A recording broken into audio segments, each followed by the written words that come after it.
हरे कृष्णा। ओम अज्ञानतिमिरान्धस्य ज्ञानाञ्जनशलाकया चक्षुरुन्मिलितं येन तस्मै श्री गुरुवे नमः। आइए आगे चलते हैं। हम चर्चा कर रहे हैं ऐसे कुछ प्रिडिक्शंस के बारे में, ऐसे कुछ भविष्यवाणियों के बारे में जो श्री चैतन्य महाप्रभु के आगमन से पहले हुई। और उसी श्रृंखला में आगे चलते हुए कल हमने चर्चा किया कैसे ब्रह्मा जी इस बात का वर्णन करते हैं, ब्रह्मा जी के साथ श्री कृष्ण का वार्तालाप। ऐसी ही एक सुंदर स्थान है नवद्वीप धाम में, जिसे बोलते हैं भारद्वाज टीला। तो वर्णन ऐसा आता है कि भारद्वाज ऋषि तीर्थ यात्रा कर रहे थे और कहीं तीर्थ स्थानों पे गए, और कहीं तीर्थ स्थानों पे करते हुए पूरे समुद्र के सभी तीर्थ स्थान घूमते हुए बाद में गंगा जी के तट पे नवद्वीप में आए। और जब श्री नवद्वीप में, विशेष रूप से नवद्वीप में एक सुंदर स्थान है चकदाहा या फिर चक्रदाहा भी बोलते हैं, और ये गंगा जी के तट पे ही विराजमान है। तो यहाँ पे आते ही नवद्वीप के सौंदर्य का दर्शन करने लगे भारद्वाज ऋषि।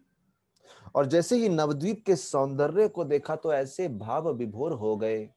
भारद्वाज ऋषि एक छोटे से टीले के ऊपर बैठ गए और भगवान पे ध्यान लगाने लगे, बड़े ही सरल और विनम्र भाव से।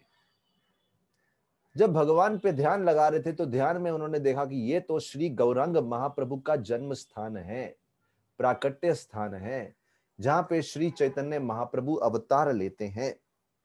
तो ये सोच के वहां पे वो श्री गौरांग महाप्रभु के नाम का भजन करने लगे, उन पे ध्यान लगाने लगे, उनकी उपासना करने लगे नवद्वीप धाम में बैठ के, इस टीले के ऊपर बैठ के, जो कि चकदाहा नामक स्थान में है नवद्वीप में।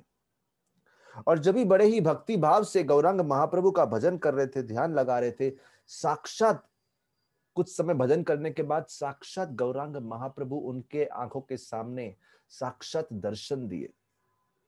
और तभी उन्होंने महाप्रभु को साक्षात दंडवत प्रणाम किया और भगवान ने पूछा, मांगो, क्या मांगना है। भरद्वाज ऋषि बोले, मेरी तो केवल यही इच्छा है कि जिस समय आप श्री कृष्ण, आप स्वयं श्री गौरांग महाप्रभु का रूप लेके इस अवतार में यहाँ पे प्रकट होंगे, तो मेरी इच्छा है मैं यहाँ पे उस समय आपकी लीलाओं का दर्शन कर सकूं, मैं उस समय यहाँ मौजूद रहूं, वहां पे यहाँ पे उपस्थित रहूं और आपकी लीलाओं का दर्शन कर सकूं।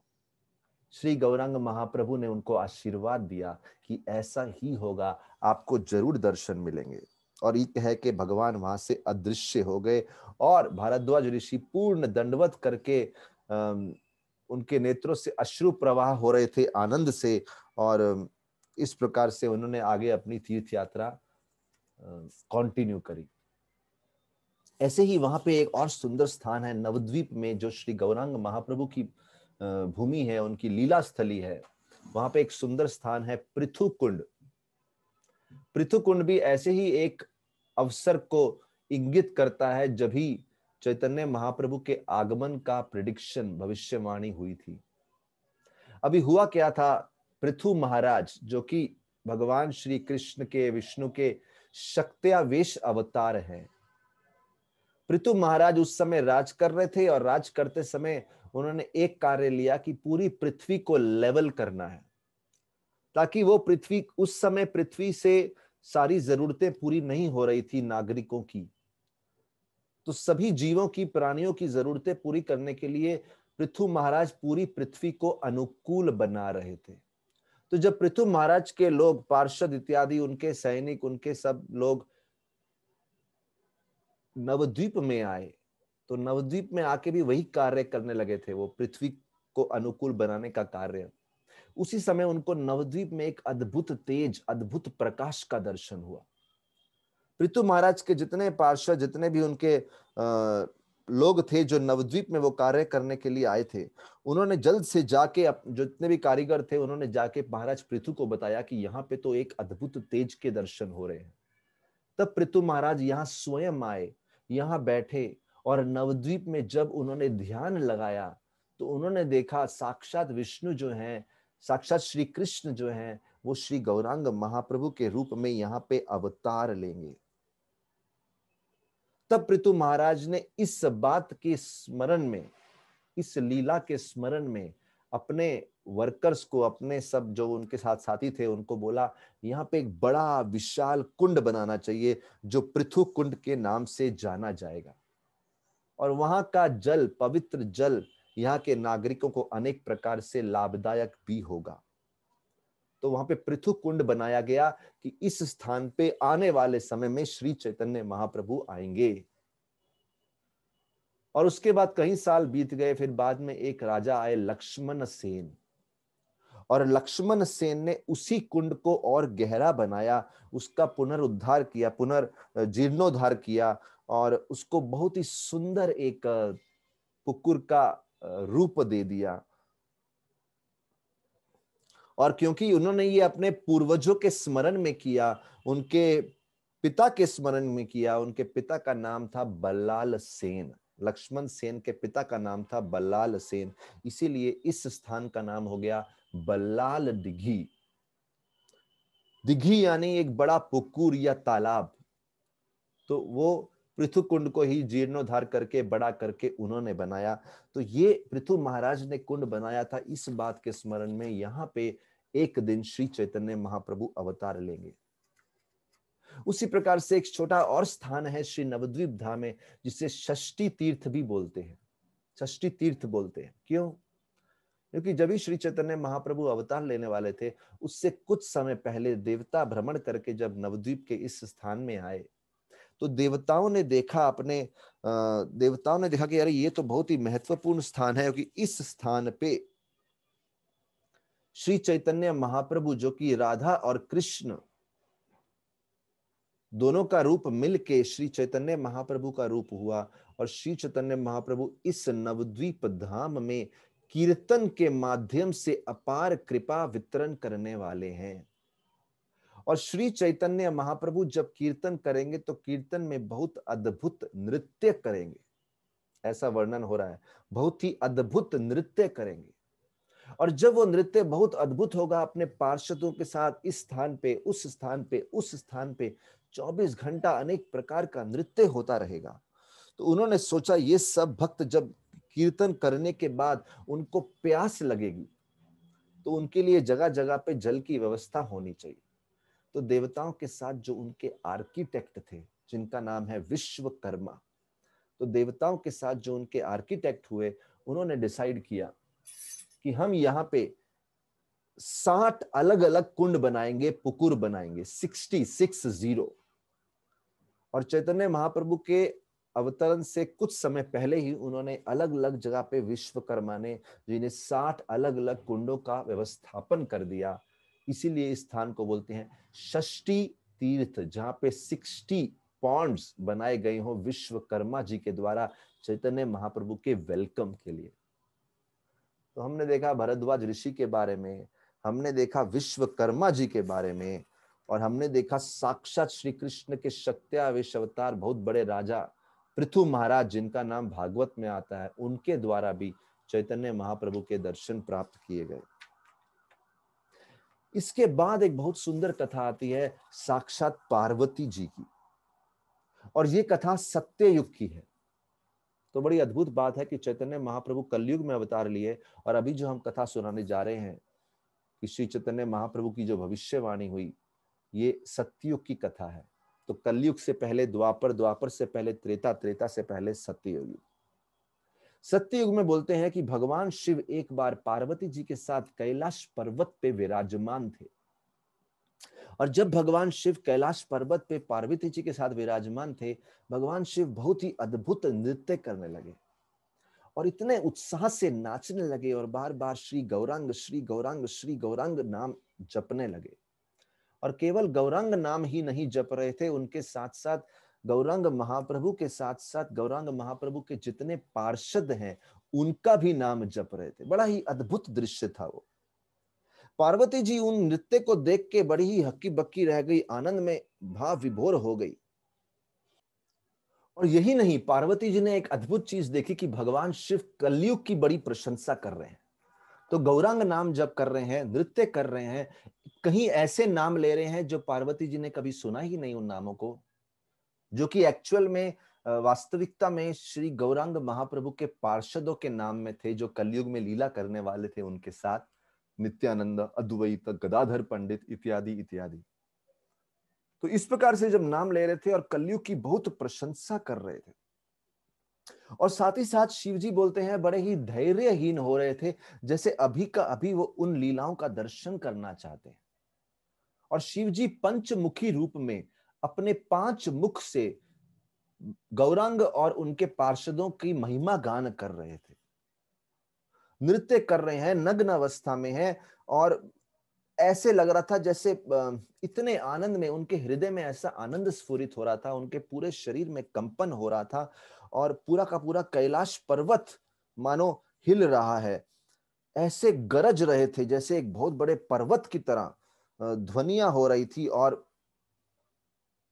शिवजी उस समय ऐसा लग रहा था जैसे एक बड़ा विशाल चांदी का पर्वत हो, क्योंकि शिवजी का शरीर राख से ढका रहता है, तो सुंदर चांदी के रूप के लग रहे थे। और अनेक प्रकार के म्यूजिकल इंस्ट्रूमेंट्स बजने शुरू हो गए। पार्वती जी ने कभी शिवजी को इस भाव में नहीं देखा था। पार्वती जिनको पूरी दुनिया में कहीं दुर्गा रूप में पूजा करते हैं, कहीं देवी के रूप में पूजा करते हैं, वो पार्वती इस समय शिवजी के इस आनंद को निहार रही हैं। और पार्वती जी बोल रही हैं, मैंने ऐसी आनंद की स्फूर्ति कभी नहीं देखी। शिवजी से पूछे, ऐसी क्या आनंद है जो आपको इस प्रकार से नृत्य करने के लिए मजबूर कर रहा है, प्रोत्साहित कर रहा है? आप किनका नाम जप कर रहे हैं? गौरंग कौन है? मेरा हृदय द्रवित हो रहा है, पिघलते जा रहा है आपको इस प्रकार से नृत्य करते हुए देख, और आपके मुख से ये सुंदर सुंदर नामों का उच्चारण सुनते हुए मेरा हृदय पूर्ण रूप से द्रवित हो रहा है। पार्वती जी बोलती हैं, आध्यात्मिक मार्ग में कहीं तरीके होते हैं, कहीं मंत्र होते हैं, कहीं तंत्र होते हैं, लेकिन ये सब मंत्र और तंत्र, जो भी जीव इनका अभ्यास करते हैं, ये अभ्यास कोई आसान सरल नहीं होता, बल्कि बहुत पीड़ा होती है, बहुत अभ्यास कठिन होता है। पीड़ा से ज्यादा मैं बोलना चाहूंगा, बड़ा कठिन अभ्यास होता है। लेकिन आप जो मार्ग दर्शा रहे हैं नृत्य का, कीर्तन का, ये बहुत ही आनंददायक मार्ग है। मैं इसके बारे में जानना चाहती हूँ, कृपया बताइए बताइए। अगर आप मुझे बताएंगे तो मैं अपना जीवन सिद्ध करूंगी गौरांग नाम का भजन करके। शिवजी बिल्कुल शांत हो गए, और शिवजी अपने आप को कंट्रोल नहीं कर पाए। बोलते हैं उनकी आंखों से, जो त्रिलोचन देव हैं, जिनकी 2 नहीं 3 आंखें हैं, उनके नेत्रों से अश्रु प्रवाह होने लगे। बैठे हुए थे जिससे चांदी का एक पर्वत होता है। शिवजी पार्वती जी की जिज्ञासा को सुन के बड़े प्रसन्न हुए, क्योंकि वैसे ही वो नामों का जप कर रहे थे, और पार्वती की जिज्ञासा से उनको और कथा करने का और भगवान के महिमा गान करने का एक अपॉर्चुनिटी मिल गया। भगवान शिव क्या बोले? बड़ा सुंदर भगवान शिव बोलते हैं। भगवान शिव बोलते हैं, जाइए आप गौरांग नाम का ध्यान लगाइए। एक्चुअली पहले भगवान शिव गौरांग महाप्रभु पे अपना ध्यान केंद्रित किए। पार्वती जी को बोले, आप राधा जी की एक शक्ति हैं, एक अंश हैं। बोले, राधा जी सभी शक्तियों की स्रोत हैं, सभी देवियों की स्रोत हैं, सोर्स हैं। और श्री कृष्ण को जो सबसे अधिक प्रसन्न करती हैं श्रीमती राधा रानी। भगवान शिव बोल रहे हैं, श्री कृष्ण की सबसे बड़ी भक्त श्रीमती राधा रानी। और श्री कृष्ण राधा भक्ति को समझने की इच्छा से राधा रानी के भाव को धारण करते हैं, श्री राधा की कांति को धारण करते हैं, और इसलिए श्री गौरांग रूप लेके शची माता के गर्भ से जन्म लेते हैं नवद्वीप धाम में। इंट्रोडक्शन दिया जा रहा है पार्वती जी को। भगवान शिव पार्वती जी को उत्साहित प्रोत्साहित कर रहे हैं गौरांग भक्ति के लिए, और बोलते हैं जब राधा और कृष्ण दोनों मिल जाते हैं और ये एक सुंदर रूप धारण करते हैं, तो पूरे विश्व को मानो भक्ति प्रेम में एक डुबा डालते हैं। बोले, पहले तो वो स्वयं हर समय भगवान श्री कृष्ण के नामों में मग्न रहते हैं। He is always maddened by chanting. और वही प्रेम जिसका खुद अनुभव करते हैं श्री चैतन्य महाप्रभु, उनके जीवन का उद्देश्य है, उनके अवतरण का उद्देश्य है कि वही प्रेम पूरे विश्व में असीमित मात्रा में बांटना है और पूरे विश्व को उस प्रेम धन में डुबोआ डालना है। देखना नहीं कोई पात्र योग्य है, अयोग्य है, क्वालिफाइड है, अनक्वालिफाइड है, जस्ट डिस्ट्रीब्यूट, जस्ट डिस्ट्रीब्यूट। और उस समय शिव जी, सुनिए, कृपया इसको सुनिए, अगर आप शिव जी के उपासक हैं तो सुनिए, शिव जी का बहुत बड़ा उपदेश देने जा रहे हैं। शिव जी पार्वती जी से बोलते हैं, अगर कोई व्यक्ति बहुत लग्जरी में रहता है, बहुत ऐश्वर्य में रहता है, भौतिक भोग भोगता है, लेकिन अगर कोई व्यक्ति अपने मानव जीवन का प्रयोग श्री गौरांग महाप्रभु के बताए हुए मार्ग पे चलने के लिए नहीं करता, श्री गौरांग उपासना नहीं करता, श्री गौरांग भक्ति नहीं करता, तो ऐसे व्यक्ति का जीवन पूर्ण रूप से व्यर्थ है। ऐसा भगवान शिव पार्वती जी से बोल रहे हैं। और फिर शिव जी बोलते हैं, आज मैं भगवान के इसी प्रतिज्ञा को, कैसे वो पूरे विश्व को इस प्रेम धन में डुबो डालेंगे, मैं इस प्रतिज्ञा को ध्यान कर करके मेरे हृदय में ऐसी आनंद की स्फूर्ति हो रही है, मैं अपने आप पे संयम नहीं रख पा रहा, और इसलिए मैंने ठान लिया है कि मैं काशी, जो मेरा धाम काशी नियुक्त किया गया है, मैं उसे छोड़ के मैं नवद्वीप धाम जाऊंगा और छोटी सी कुटिया बना के गौरांग महाप्रभु पे ध्यान लगा के नाम कीर्तन में भाग लूंगा। इसीलिए शिवजी साक्षात नवद्वीप में धाम रक्षक के रूप में, क्षेत्रपाल महादेव के रूप में निवास करते हैं। और साथ ही साथ शिवजी पार्वती जी के सामने चैतन्य महाप्रभु के रूप की प्रशंसा करने लगे। एक तो उनके कार्यों की प्रशंसा करी, कैसे वह पूरे विश्व को प्रेम धन में डुबा देंगे, प्रेम का ऐसा प्रचार प्रसार करेंगे, पूरे विश्व का परिवर्तन कृष्ण प्रेम धन से करेंगे। एक तो ये बताया। दूसरा, श्री गौरांग महाप्रभु के रूप का वर्णन किया। एक ऐसा रूप है जिन कामदेव भी उनके सामने बिल्कुल फीके पड़ जाएंगे। और बोले, अंत में बोले, जब भी श्री गौरांग महाप्रभु अवतार लेंगे तो उनके आसपास के कोई भक्त को किसी प्रकार की पीड़ा नहीं होगी, यहां तक कि उन सब की सभी इच्छाएं पूर्ण हो जाएंगी। सबसे बड़ी बात तो यह है कि पिछले अवतारों में अगर किसी ने कुछ अपराध किया हो भगवान के प्रति, इस अवतार में भगवान वो सब अपराधों को क्षमा कर देंगे, तो सबकी पीड़ा दूर कर देंगे, सबके अपराध क्षमा कर देंगे, सबकी सभी इच्छाएं पूर्ण करेंगे, और साथ ही साथ भक्तों की महिमा को, भक्तों की महिमा का प्रचार करेंगे, भक्ति की महिमा का प्रचार करेंगे। और श्री चैतन्य महाप्रभु से अति अधिक दयालु और कोई अवतार नहीं हो सकता, नहीं हो सकता, नहीं हो सकता। ये शिवजी पार्वती जी से बोल रहे हैं।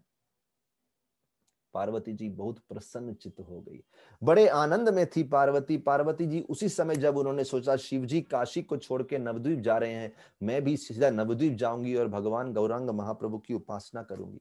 काफी समय तक श्री गौर सुंदर का भजन किया। भगवान श्री चैतन्य महाप्रभु पार्वती जी से बहुत प्रसन्न हो गए, प्रसन्न होके उनके सामने प्रकट हो गए। पहली बार पार्वती जी गौरांग महाप्रभु के रूप का दर्शन कर रही हैं। उनके शरीर की जो कांति है मानो पूरे विश्व को कॉन्कोर जीत लेने वाली है। उनके मुखड़े का जो सौंदर्य है मानो लाखों लाखों चंद्रमा को फीका कर देगा। उनके लिंब, एक एक लिंब अति सुंदर और आकर्षक है। उनका रंग कॉम्प्लेक्शन मोल्टन गोल्ड स्वर्ण की तरह है, पिघले सोने की तरह है। उनके शीश पे अनेक प्रकार से घुंघराले बाल विराजमान हैं जो उनके सुंदरता को और बढ़ा रहे हैं। उनकी धोती बड़े ही सुंदर तरीके से उन्होंने धोती पहनी है, 3 फोल्ड में, बहुत ही सुंदर आकर्षित लग रही है। और साथ ही साथ वन फूल माला हिया पर डोले, उनकी छाती पे एक वन फूलों की माला डोल रही है। बोले उनके गाल मानो आईने की सुंदरता को हरा देंगे। बोले उनका पूरा शरीर अनेक प्रकार के आभूषणों से सुसज्जित है। उनके वस्त्र कामदेव की सुंदरता को हरा रहे हैं। और जब वो चलते हैं उनकी चाल में, हर कदम में मानो आनंद का सागर बसा हुआ है।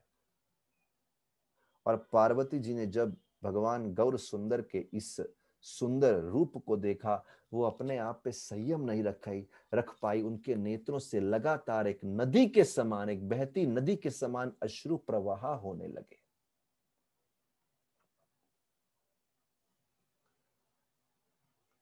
पार्वती जी को इस प्रकार आनंदित देखकर भगवान गौर सुंदर, जिनका नाम भगवान विश्वाम्भर भी है, जो पूरे सृष्टि का पोषण करते हैं, वो पार्वती जी के पास आए और बड़े ही मीठी मधुर वाणी में भगवान गौर सुंदर बोलने लगे, आप यहाँ पे क्या इच्छा लेके आई हैं? अभी देखिए, भगवान तो अंतर्यामी है, लेकिन पार्वती जी के मुख से सुनना चाहते हैं, आप क्या इच्छा लेके आई हैं? और पार्वती के मुख से सुनना चाह रहे हैं, तो पार्वती जी से के चरणों में पार्वती जी भगवान के चरणों में गिर जाती हैं। साक्षात माँ दुर्गा पार्वती भगवान गौर सुंदर के चरणों में गिर गई और बोलने लगी कि मेरी अवस्था, देखिए पूरी दुनिया पार्वती जी की उपासना करती है अपने दुखों को दूर करने के लिए, और ये पार्वती जी गौर सुंदर भगवान के समक्ष बैठी हैं और बोल रही हैं, मैं बड़ी दुखियारी हूं, मैं बहुत दुख में हूं, क्योंकि मुझे क्या सेवा मिली है कि भौतिक जगत में जो जीव भगवान से दूर जाना चाहते हैं, भगवान की भक्ति नहीं करना चाहते, भौतिक जगत में भोग करना चाहते हैं, मैं उनके लिए एक जेलर के समान हूं। और ऐसा कहते हैं, जहां कृष्ण तहां नहीं माया रा अधिकार, शास्त्रों में लिखा है, जो लोग कृष्ण भक्ति करते हैं, जहां कृष्ण भक्ति निवास करती है, वहां माया निवास नहीं करती। तो दुर्गा जी बोलते हैं, मेरे को तो आपने सेवा वहां दी है जहां पे लोग भक्ति नहीं करते, और यही मेरा सबसे बड़ा दुख है। मेरी इच्छा है मैं वहां पे रहूं जहां लोग भक्ति करते हैं, ताकि मैं भी भक्तों के संग का आनंद ले सकूं। इस प्रकार से पार्वती जी प्रार्थना कर रहे हैं। और पार्वती जी बोलती हैं, मैंने शिव जी से सुना है आप कलयुग को बहुत भाग्यशाली बना देंगे अपनी लीलाओं के द्वारा। आप कलयुग के जीवों की हर इच्छा पूरी करेंगे, उनकी हर प्रकार की पीड़ा को दूर करेंगे, उनके सब अपराधों को हर लेंगे। मैंने भी अपराध किया है। एक भक्त हुए आपके चित्रकेतु, मैंने उनकी आलोचना करी, उनको गलत समझ बैठी और गलती से उनको शाप दे दिया, जबकि वो बहुत बड़े भक्त थे। उनको शाप दिया, उनको एक असुर बना दिया जिसका नाम वृत्रासुर हुआ। और वो मेरा शाप स्वीकार करने के बाद भी मुझसे क्रोधित नहीं हुए, मेरी प्रशंसा ही करते रहे। ऐसे आपके भक्त हैं महाराज चित्रकेतु। इस प्रकार से मैं कभी कभी भक्तों का अपराध कर देती हूं। देखिए पार्वती जी अपने मुख से बोल रही हैं। इसलिए मेरी आपसे विनंती है, कलयुग में जब आप अवतार लें तो इतना देख लेना, मेरी रक्षा करना कि मैं अपने भक्तों का अपराध ना करूं। इतना आशीर्वाद देना कि आपके जितने पार्षद कलयुग में आपके साथ लीला करेंगे, वो पार्षद हमेशा मुझसे प्रसन्न रहें। कृपया ये सबसे बड़ी रक्षा मुझे दे दो, मुझे और कुछ नहीं चाहिए। मेरा सबसे बड़ा दुख है जाने अनजाने में आपके भक्त के प्रति अपराध करना बैठूं, और दूसरा आपके भक्तों के सत्संग से दूर ना रहूं। तो मेरी इच्छा है नवद्वीप में जब आप लीला करेंगे, मैं भी उस लीला का दर्शन कर सकूं। भगवान बहुत प्रसन्न हुए पार्वती माता की प्रार्थनाओं को सुन के। श्री गौरांग महाप्रभु गौर सुंदर भगवान बोलते हैं, माता पार्वती को कृपया ध्यान से सुनिए। आप ये मत सोचिए कि आप मेरी लीला से किसी भी तरीके से दूर हैं। अरे मेरी लीला तो आपके बिना संपन्न ही नहीं होती। आप जो बहिरंग शक्ति की देखभाल करती हैं, इस भौतिक जगत की माया की देखभाल करती हैं, लेकिन जब मैं लीला करने आता हूं, उस लीला में आप योग माया की भूमिका निभाती हैं। योग माया वो शक्ति है जो मेरी लीलाओं को पूर्ण करने में सहायता करती है, मेरे धाम में रहकर। वृंदावन में आप पौर्णमासी का रूप लेती हैं, और पौर्णमासी के रूप में एक योगमाया के रूप में आप कहीं राधा और कृष्ण की लीलाओं का आयोजन करती हैं। और आप स्वयं योग माया जो वृंदावन में पौर्णमासी के रूप में है, वही नवद्वीप धाम में प्रौढ़ माया के रूप में रहती हैं। जैसे भगवान शिव क्षेत्रपाल महादेव के रूप में रहते हैं, आप प्रौढ़ माया के रूप में रहती हैं। इसीलिए आज माता पार्वती नवद्वीप में एक स्थान है सीमंत द्वीप, जहां पे सीमंतिनी देवी के रूप में पूजी जाती हैं, और दूसरा स्थान है मायापुर, जहां पे प्रौढ़ माया के रूप में पूजी जाती है। तो मायापुर जहां प्रौढ़ माया देवी पूजी जाती हैं, और एक है सीमंतिनी देवी, जिस स्थान का नाम है सीमंत द्वीप, वहां पे सीमंतिनी देवी के रूप में पूजी जाती है। जब भगवान इस प्रकार से वर्णन कर रहे थे, अच्छा वहां पे सीमंतिनी देवी के नाम से क्यों पूजी जाती है? क्योंकि जब भगवान और पार्वती जी का यह वार्तालाप हो रहा था, और वार्तालाप समाप्त होने के बाद जब ही वहां से भगवान अदृश्य हो गए, या कुछ लोग बोलते हैं अदृश्य होने ही वाले थे, दो जगह पे अलग अलग बताया है, तभी पार्वती जी ने भगवान के चरणों की या चरणों के स्थान की धूल अपने सीमंत में धारण की, अपने सीमंत में धारण की। जहां पे महिलाएं कुछ सिंदूर इत्यादि लगाती हैं, वहां सीमंत में धारण की, इसीलिए उस स्थान का नाम हो गया सीमंत द्वीप, और प्रौढ़ माया नामक मां पार्वती का नाम हो गया सीमंतिनी देवी। इस प्रकार से हम देखते हैं पार्वती जी बहुत तत्पर थी गौरांग महाप्रभु की कृपा प्राप्त करने के लिए और गौरांग महाप्रभु का आशीर्वाद प्राप्त करने के लिए। और इसी के साथ एक और सुंदर लीला आती है, वो भी भगवान शिव की ही है। हम देख रहे हैं भगवान शिव कितने तत्पर हैं स्वयं गौरांग महाप्रभु की भक्ति करने के लिए, और साथ ही साथ दूसरों को गौरांग महाप्रभु की भक्ति में संलग्न कराने के लिए। तो आज की हमारी लास्ट कथा कुछ इस प्रकार से है। हमने 4 कथाएं करी, भरद्वाज ऋषि की, पृथु महाराज की, विश्वकर्मा षष्ठी तीर्थ की, और सीमंतिनी देवी की। अभी 5वीं कथा करने जा रहे हैं। छोटी सी कथा है पंचवक्र महादेव भगवान की। देखिए पंचवक्र महादेव, जो पंचमुखी महादेव हैं, वो हर भक्त की इच्छा पूरी करते हैं। विशेष रूप से अगर वो कृष्ण भक्ति करना चाहते हैं तो महादेव उन भक्तों को सहायता करते हैं। एक बार कुछ तपस्वी ब्राह्मण शिवजी की बड़ी उपासना कर रहे थे अपनी सभी इच्छाओं की पूर्ति की, और उपासना कर रहे थे कैसे? एक वृक्ष से बेल के पत्ते तोड़ तोड़ के 15 दिनों तक शिवजी को अभिषेक करते रहे, उपासना करते रहे उन पत्तों से। शिवजी बहुत प्रसन्न हुए, शिवजी सामने प्रकट हो गए। भक्तों से पूछा क्या इच्छा है आपकी? ब्राह्मण ने बोला जो इच्छा पूर्ण करना चाहे आप कर दीजिए, जो आपको लगता है सबसे उत्तम इच्छा होनी चाहिए वो हमें दे दीजिए। हमें तो मालूम नहीं क्या मांगना चाहिए, सबसे बढ़िया आशीर्वाद क्या है। अभी देखिए यहां पे शिव जी अपने मुख से बता रहे हैं सबसे बड़ा आशीर्वाद क्या है। वो ब्राह्मणों को बोलते हैं देखो सबसे बड़ा आशीर्वाद पूरी दुनिया में अगर है, शिव जी बोलते हैं सबसे बड़ा आशीर्वाद श्री कृष्ण की उपासना करना है। शिव जी अपने मुख से बोल रहे हैं। बोले श्री कृष्ण की उपासना करना सबसे उत्तम है। तो ब्राह्मणों ने पूछा कैसे वो कृष्ण सेवा प्राप्त की जाए। शिव जी ने बोला एक काम करिए, कुछ ही दिनों में इसी स्थान पे नवद्वीप में जहां पे आप बेल पत्तों से शिव जी की उपासना कर रहे हैं, बोलते हैं इसी स्थान पे कुछ समय बाद श्री गौरांग महाप्रभु प्रकट होंगे एक ब्राह्मण के परिवार में। और जब श्री गौरांग महाप्रभु प्रकट होंगे एक ब्राह्मण के परिवार में, आप सबको भी कुछ समय यहाँ आप भजन कीजिए, तपस्या कीजिए, उसके बाद आपको भी अपना पुनर्जन्म इसी नवद्वीप में लेना है। और मेरे आशीर्वाद से आप नवद्वीप में ही जन्म लेंगे, ब्राह्मण परिवार में जन्म लेंगे, और आप सब गौरांग महाप्रभु के स्टूडेंट्स बनेंगे, और उनके साथ अनेक प्रकार की विद्या की लीलाएं करेंगे। उनसे आप विद्या ग्रहण करेंगे और उनके साथ ही आप नवद्वीप में संकीर्तन प्रारंभ करेंगे। हो गया ना, शिव जी के आशीर्वाद से गौरांग महाप्रभु के भक्त बने ना, हो गए ना भविष्यवाणी की ऐसा होगा। शिव जी बोल रहे हैं ऐसा यहाँ पे। और शिव जी बोलते हैं और आप सब गौरांग महाप्रभु के स्कूल में पढ़ते पढ़ते ये जान जाएंगे एक दिन कि यही गौरांग महाप्रभु साक्षात पूर्ण पुरुषोत्तम पूर्ण ब्रह्म है, सनातन भगवान है, पूर्ण पुरुषोत्तम भगवान श्री कृष्ण जो श्री राधा रानी के भाव में आए हैं। सभी ब्राह्मणों ने प्रणाम किया, साक्षात प्रणाम किया, बहुत ही प्रफुल्लित हो गए, आनंदित हो गए कि शिव जी ने इतना सुंदर आशीर्वाद दिया।